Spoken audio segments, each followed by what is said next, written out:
ঠাকুর প্রেমোন্মত্ত হইয়া নামমাহাত্ম্য গাইতেছেন।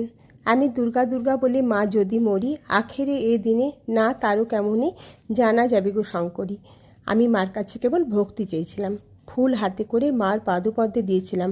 বলেছিলাম, মা, এই নাও তোমার পাপ, এই নাও তোমার পুণ্য, আমায় শুদ্ধা ভক্তি দাও। এই নাও তোমার জ্ঞান, এই নাও তোমার অজ্ঞান, আমায় শুদ্ধা ভক্তি দাও। এই নাও তোমার সূচি, এই নাও তোমার অসুচি, আমায় শুদ্ধা ভক্তি দাও। এই নাও তোমার ধর্ম, এই নাও তোমার অধর্ম, আমায় শুদ্ধা ভক্তি দাও। একটি রামপ্রসাদের গান শোনো। আয় মন বেড়াতে যাবি, কালী কল্পতরু মূলেরে চারি ফল কুড়ায় পাবি। প্রবৃত্তি নিবৃত্তি যায়া, নিবৃত্তিরে সঙ্গে লবি। ওরে বিবেক নামে তার বেটা, তত্ত্বকথা তাই শুধাবি। সূচি অসুচিরে লয়ে দিব্য ঘরে কবে শুবি। যখন দুই সুদিনে পীড়িত করে, তখন শ্যামা মাকে পাবি। অহংকার অবিদ্যা তোর পিতামাতায় তাড়িয়ে দিবি। যদি মোহগর্তে টেনে লয়, ধৈর্য খোঁটা ধরে রবি। ধর্মাধর্ম দুই অজা, তুচ্ছ খোঁটায় বেঁধে থুবি।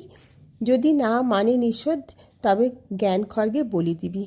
প্রথম ভার্যার সন্তানেরে দূর হতে বুঝাইবি। যদি না মানে প্রবোধ, জ্ঞান সিন্ধু মাঝে ডুবাইবি। প্রসাদ বলে এমন হলে কালের কাছে জবাব দিবি।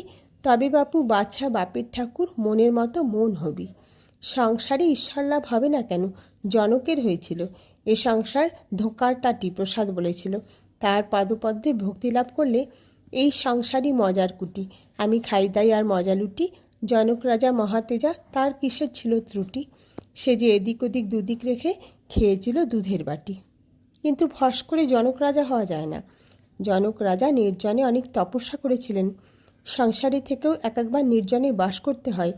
সংসারের বাহিরে একলা গিয়ে যদি ভগবানের জন্য 3 দিনও কাঁদা যায়, সেও ভালো। এমনকি অবসর